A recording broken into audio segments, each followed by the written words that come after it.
irmãos. A palavra diz que a ninguém devais coisa alguma exceto o amor. E a gente sempre se sente em falta, né? De amar a Deus, nunca na mesma proporção, né? Que Ele nos ama, a forma como a gente ama Ele. E ao que nós podemos também de amar e de compartilhar coisas boas com as pessoas, né? O amor na horizontal. E o Senhor nos deu a missão de falar um pouco sobre amor nessa noite. Eu não sei se é o primeiro culto do ano aqui, acho que é pro Santa Ceia também, acredito que é bem pertinente. E eu gostaria que os irmãos abrissem comigo na sua Bíblia, no papel, no smartphone, no Evangelho segundo o relato do irmão e apóstolo João. João 13, versículo 1. Obrigado, Senhor, pela Tua palavra. Nós cremos na oração que foi feita, mas apenas para Te honrar, Senhor, que o abrir e fechar dos nossos lábios sejam agradáveis a Ti nessa noite.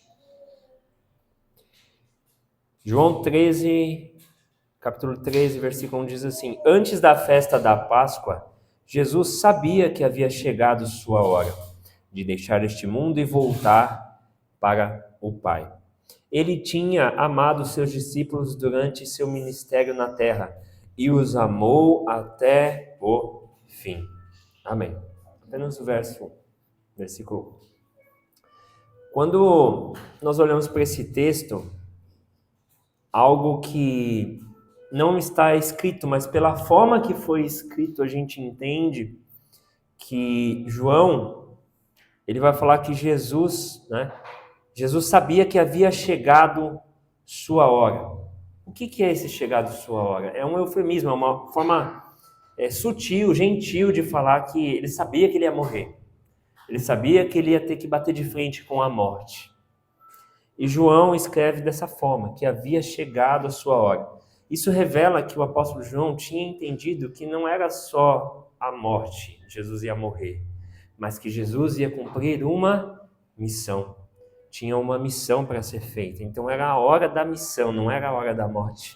É a hora de cumprir o seu propósito, a sua missão, de deixar este mundo e voltar para o Pai.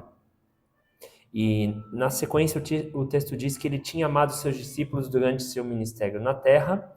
Isso revela que, se ele amou durante o ministério na terra, significa que existe um ministério no céu. Um ministério que ele sempre exerceu sendo Deus, assim como o Pai. E não me peça para explicar esse mistério, mas de que, a partir do momento em que ele cumpre a missão de morrer na cruz pelo meu e o seu pecado, ele absorve toda essa carga para si mesmo, mas como ele é o próprio autor da vida, a morte não conseguiu reter a glória dele, e ele no terceiro dia, ele salta para a vida eterna do túmulo e ressurge. E quando ele ressurge, acontece algo maravilhoso, que não é mais só Deus voltando ao lugar que sempre foi dele, de Deus, mas é de um homem que uma vez caído, voltou à sua posição de restaurado. E lá em Efésios vai dizer que ele nos colocou numa região celestial superior a toda a potestade, a autoridade, e nós temos acesso ao trono da graça, porque Deus se fez homem para que o homem, com seus pecados, pudesse alcançar o perdão e restaurar a comunhão com Deus, e pudesse ter essa posição no patamar celestial. Porque o anjo, nós sabemos que teve um anjo que se rebelou, que causou uma rebelião. A palavra diz que todo aquele que se exalta, ele é humilhado, e todo aquele que se humilha é exaltado. Então, um anjo reivindicou a meritocracia. Eu vim primeiro. Estamos todos aqui, somos mais poderosos do que os humanos. E por que o Senhor vai ficar se relacionando com Adão? Por que o Senhor vai ficar enchendo o homem de glória e de graça e de amor? Ele quis meritocracia. Não, eu quero ser exaltado. E ele caiu. E aí, quando Deus, que para brigar de uma forma justa, ele se faz homem, porque Deus não tem um inimigo páreo, amém? O diabo não bate de frente com o Senhor. É o Criador e a criatura. Só que ele, para ser justo, ele falou: eu vou fazer o seguinte, eu vou vencer você como homem. E aí lá em Isaías 61 diz, a oração de Isaías: se fendesse os céus e descesse aqui. Ele fendeu os céus, ele desceu aqui, ele habitou entre nós, ele experimentou todas as tentações, todas as dores, todas as angústias que eu e você passamos. Em tudo ele foi perfeito, ele não pecou, e ele conquistou para nós, como humanidade, o direito de sermos chamados filhos de Deus.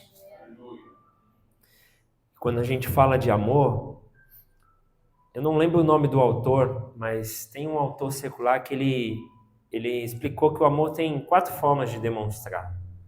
Você tem o amor que você demonstra através do serviço, né? Você faz alguma coisa para a pessoa, faz um agrado, enfim.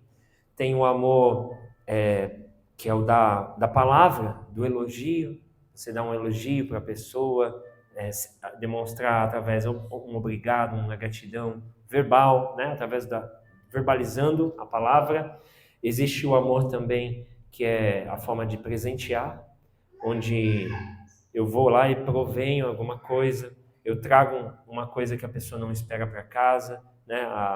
Assim como muitas das vezes os maridos, os pais, às vezes eles são um pouco, não tão afetuosos, mas eles cuidam, eles zelam para que não falte nada, e ele tenta trazer um agrado, um mimo, e às vezes a pessoa, às vezes o cônjuge, às vezes a esposa não percebe que isso é uma forma também de demonstrar amor, né? Só que tem um amor que Deus, ele não tinha condição de demonstrar para nós, que é o amor através do toque. Porque o Senhor sempre proveu, o Senhor sempre serviu, nunca deixou o seu povo na mão. O Senhor determinou, nos deu a palavra, nos abençoou com toda sorte de bênçãos nas regiões celestiais, mas Ele não podia nos tocar. Mas Ele quis fazer o serviço completo. E Ele veio, Ele habitou entre nós, e Ele fazia questão de colocar a mão no leproso. Quando Ele colocava a mão no leproso, era um grande risco para Ele como homem, como ser humano, porque Ele poderia contrair a doença. Mas Ele, em plena fé, cheio do Espírito Santo de Deus, um com Deus, quando Jesus colocava a mão, a enfermidade, ela tinha que sair. Porque era a impureza sendo tocada pela pureza. E toda vez que a impureza é tocada pela pureza, toda vez que as trevas encontram a luz, toda vez que o mal encontra o bem, ele tem que sair, ele tem que cair, ele tem que ser desconstruído, e algo novo, sobrenatural é construído pelo poder do Espírito Santo. É o amor através do toque. Deus completou através de Cristo essas 4 formas de expressar o amor para todos nós. Em Eclesiastes 7:8 diz que o fim das coisas é melhor do que o começo delas. Tem um outro texto também, não lembro exatamente onde diz, que às vezes há mais entendimento, não é bem bonança a palavra, seria entendimento mesmo, ou um momento de reflexão no momento do luto do que no momento do nascimento. E o que a gente entende por isso? Que o amor, ele é diferente do poder. Porque o amor fala sobre perder. O poder fala sobre ganhar. E às vezes a gente vê um evangelho pregado, não estou falando aqui, estou falando de uma forma global, geral, um amor um evangelho de vitória, de que vai dar tudo certo, que você é mais que vencedor, que se você é fiel a Deus, nada pode acontecer de ruim com você, e toda enfermidade Deus tem que curar. Deus cura de toda enfermidade, menos aquela que vai ser a transição, que vai ser usada por Deus para te levar até Ele. Todas as outras Ele pode te curar. E esse evangelho é um evangelho baseado no poder. Poder, poder, poder, poder. Mas ouso dizer que se esse evangelho for só poder, não tiver amor, não tiver compreensão, não tiver graça, misericórdia, ele é luciferiano. Porque aquele que almejou o poder, quem foi? Então a gente tem que tomar muito cuidado e voltar à essência, voltar como o Apocalipse diz, tenho contra ti que deixaste o primeiro amor. Porque o amor é a matéria-prima da manifestação do poder. Vou explicar para você através de exemplos. Vamos começar com Moisés. Certa vez Moisés, após todas as pragas e Faraó ter liberado eles ali, mas o povo ainda estava meio casca grossa, e aí Moisés e Deus teve um tete-a-tete, assim, um negócio assim que é de invejar, né? A ousadia. Ele chegou a pregar para Deus aceitar Jesus, né? Como se fosse assim, porque Deus falou para Moisés, olha, eu vou destruir esse povo aí é de coração duro, ele não se arrepende, não muda. E aí Moisés falou para eles assim, olha, não destrua o povo, se arrependa disso. E Deus falou, não, eu vou destruir esse povo e eu vou te dar um povo novo. Eu vou levantar de novo o teu ministério. Eu vou te dar uma igreja nova. Eu vou fazer os seus projetos darem certo. É um teste. E aí qual foi a resposta de Moisés? Não, eu não quero um povo novo, eu não quero um ministério novo. Eu quero que o Senhor conserte aquilo que está quebrado.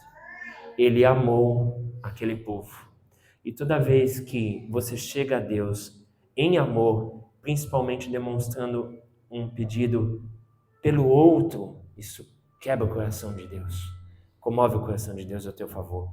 E aí a manifestação do poder dele, da provisão, da cura, do milagre, acontece na sua vida. Outro exemplo foi Abraão. Abraão tem 2 episódios clássicos. O primeiro deles, se eu não sei exatamente, perdão, se é o primeiro ou o segundo, mas tem 2 episódios. Um primeiro, eu vou citar apenas como se fosse o primeiro, é o de Isaac. Deus testa o coração de Abraão, falando, olha, eu te dei um filho aí, só que é o seguinte, eu quero o filho de volta. Vai lá e sobe no monte e sacrifica ele para mim. Deus estava testando o coração de Abraão. Deus não queria matar Isaac. Afinal, ele tinha dado uma palavra a respeito da descendência de Abraão através de Isaac. Só que Abraão fez o quê? Ele obedeceu. Amor está ligado à obediência. Amor está associado a aquilo que eu abro mão de ganhar, mas eu vou me manter fiel.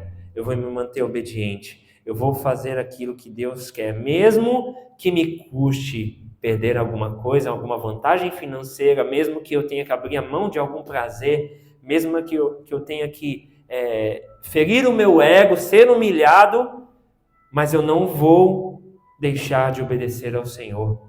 Por quê? Porque é um amor. Você não quer chatear o coração dele. É um amor. E aí Abraão obedeceu. E o que aconteceu? A manifestação do poder. Deus preparou o cordeiro na hora de descer o cutelo em Isaac. No momento exato que Abraão ia dar o golpe final, ele fala, Abraão, para! Eis aí a provisão do cordeiro para o sacrifício. Era um estereótipo, um projeto para o que seria a vinda de Jesus para ser o nosso cordeiro. Que João Batista disse, eis aí o cordeiro que tira o pecado do mundo. O outro episódio de Abraão, a oração clássica por Ló. Mas lembra, você quer atingir o coração de Deus? Tira o eu e pensa no nós. Pensa no benefício para o coletivo, né? Porque assim, o Pai é de todos, mas o Deus tem que ser seu. É o meu Deus, mas é Pai de todos. E aí, ele queria que Ló fosse salvo da destruição de Sodoma e Gomorra. E aí ele chega naquele jeitinho, podíamos dizer até que é um jeitinho brasileiro, né? Se tiver 50 lá, o Senhor não destrói, né? Se tiver 40, se tiver 30, se tiver 20, se tiver 10, aí Abraão parou. Acho que 10 tem, porque tem Ló, né? Tem Ló, tem a mulher de Ló, aí tem as filhas, tem os genros. Não é possível que não tenha mais uns 3, 4 lá temente a Deus naquela cidade para dar 10, né? E não tinha nada, que nem a família de Ló temia muito bem a Deus, era uma família meio complicada. Mas Deus sabia qual era a intenção de livrar o sobrinho, porque ele estava orando por amor. E ele não orou, ó, salva só meu Ló, salva só o Ló. Ele orou, salva a cidade. Quando a gente ora no coletivo, quando a gente ora para o próximo, quando a gente ora com amor, Deus faz na vida da pessoa e faz em dobro na nossa. Outro personagem é Salomão. Salomão, ele orou assim. Deus falou com ele assim, Salomão, pede o que você quer, como se fosse o gênio da lâmpada, né? Aí Deus apareceu para ele, pede o que você quer. E aí Salomão falou, olha, eu quero sabedoria para governar o teu povo. Ele podia ter pedido fama, podia ter pedido dinheiro, podia ter pedido qualquer coisa, mas ele pediu sabedoria. E aí Deus falou, como você pediu bem, eu não vou só te dar isso, mas você vai ser o homem mais próspero que já pisou na face da terra. Por quê? Uma oração de amor, pensando no próximo, pensando não somente em si. E toda vez que você chega a Deus com o coração puro em amor, você está colocando uma semente para a manifestação do poder na sequência. Temos ainda mais 2 exemplos. Ananias, Misael e Azarias, mais Daniel. 4 jovens que foram levados cativos para a Babilônia, escravos. Chegando lá, vamos falar de Daniel primeiro. Daniel colocou no seu coração, não vou me contaminar com os manjares do rei. Por que ele fez isso? Por causa do amor. E aí o que ele colheu lá na frente? Nabucodonosor teve um sonho, ninguém conseguia adivinhar o sonho, e aí ele falou, se ninguém adivinhar o sonho, eu vou matar todos esses magos sábios aqui da corte, vai todo mundo morrer se ninguém adivinhar o sonho. Aí Daniel falou para ele, fica tranquilo que o meu Deus vai me dar a resposta. Ele semeou, ele se separou, semeou amor lá atrás, porque era uma atitude de amor, de se consagrar para o Senhor. E aí no momento que ele precisou, Deus revelou o sonho para ele e livrou não somente ele, mas todas as pessoas que estavam envolvidas naquela situação.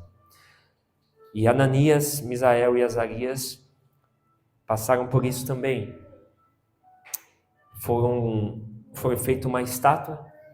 Eles falaram, nós não vamos nos dobrar a essa estátua, nós vamos adorar somente a Deus.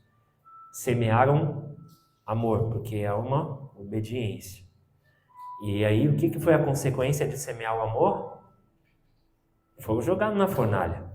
E às vezes a gente acha, porque olha, eu estou fazendo tudo certo, eu estou sendo fiel, eu estou sendo bom, eu estou tentando agradar a pessoa, né? E eu só recebo patada, eu só sou caluniado, só injustiça. É como se fosse você sendo jogado na fornalha. Mas se você resistir um pouquinho mais, o Senhor vai aparecer na situação e vai te livrar no meio da fornalha. Ele não nos livra da fornalha, ele nos livra na fornalha.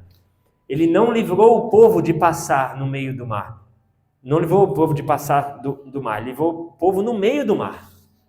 Então, Deus permite às vezes que a gente passe por situações e provas na nossa vida, que é para mostrar a fidelidade dele para nós e a provisão dele quando a gente não tem mais condição. E não é naquele instante que está acontecendo ali que Deus está contabilizando. Às vezes é algo que você fez e semeou lá atrás. E aí você não entende porque Deus fez isso comigo de bom, porque Deus me ajudou, porque Deus, o homem é infiel. O homem é assim, você faz uma coisa de boa para a pessoa esquece e te faz uma maldade. Mas se você fazer alguma coisa de bom para Deus, mesmo que você tenha feito algumas maldades, Deus não deixa ninguém em dívida. Deus não fica devendo nada para ninguém. E Ele traz a recompensa na hora certa para as nossas vidas.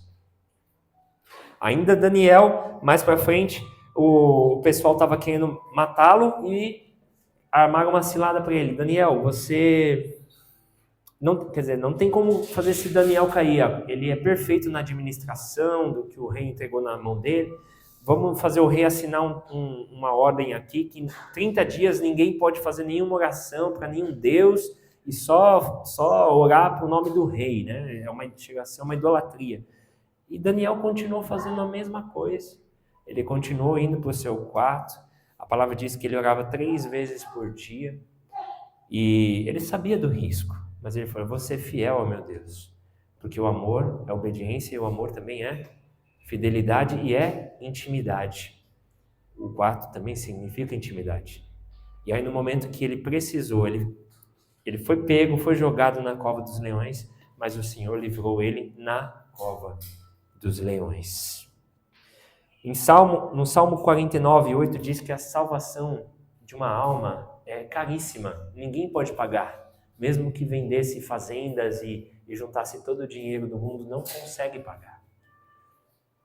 Então, como pagar uma dívida impagável? Porque se o homem feriu um Deus eterno e santo, significa que a dívida também é eterna, né?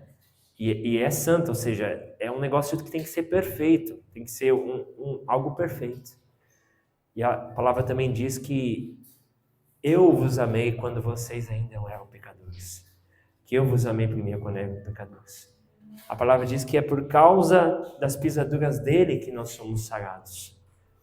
Se não fosse ele em dar o primeiro passo e construir a ponte e chegar na beirada da ponte e estender a mão e falar assim: vem, pega a minha mão e sai daí desse lamaçal, nós não teríamos salvação. Então ele nos traz o despertamento para o arrependimento.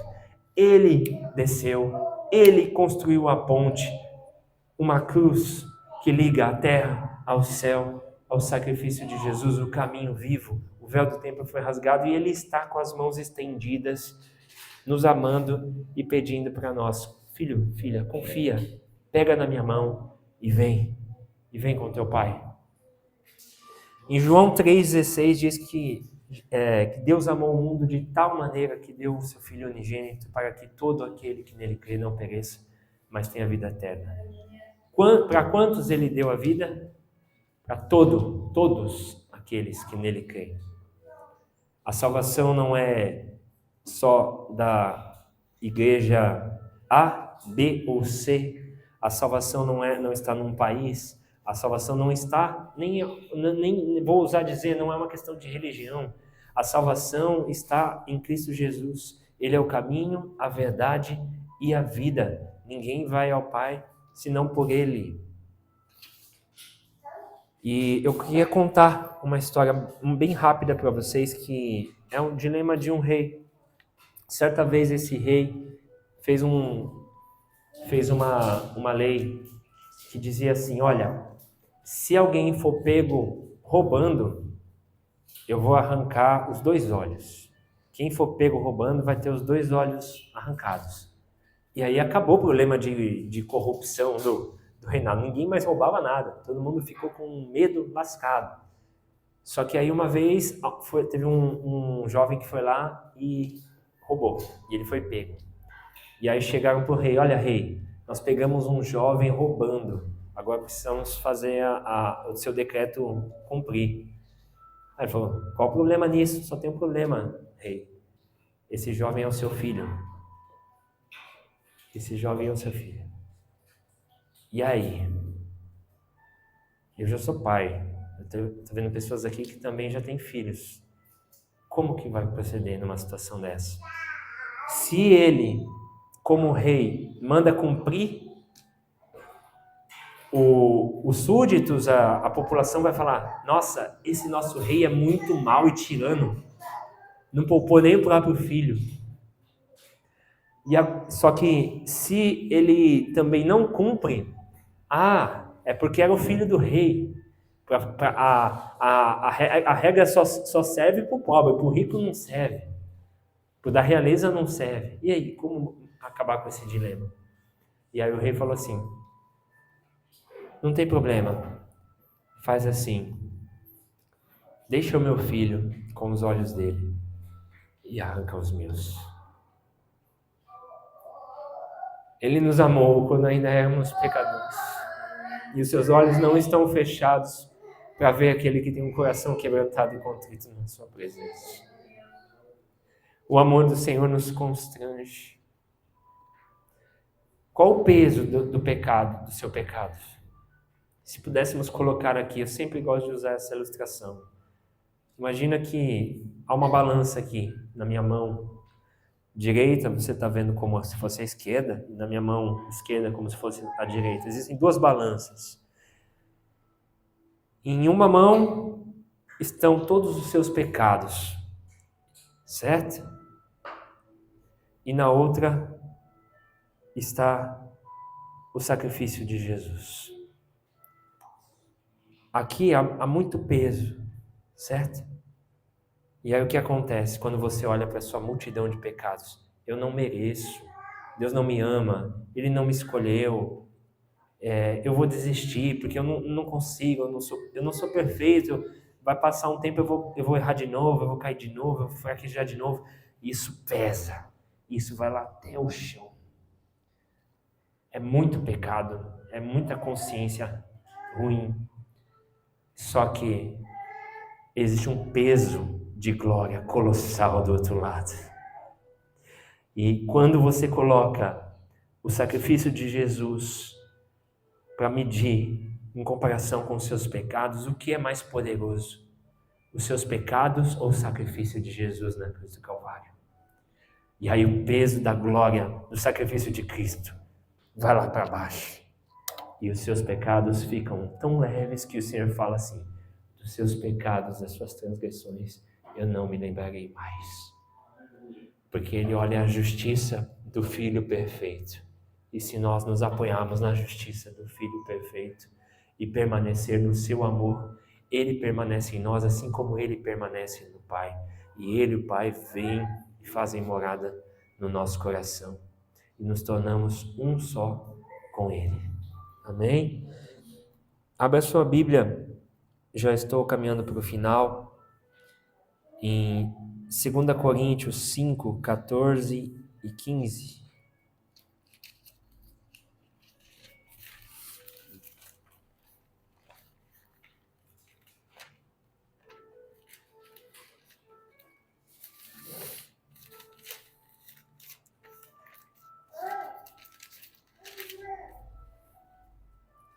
Diz assim a palavra, enquanto... Deixa eu ver se está certo aqui a referência. 5.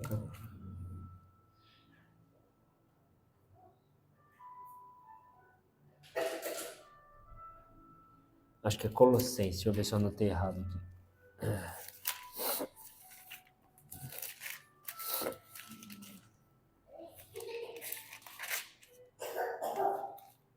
Acho que eu me confundi. Tudo bem. Romanos 5, Romanos 5, 8 e 9. Perdão.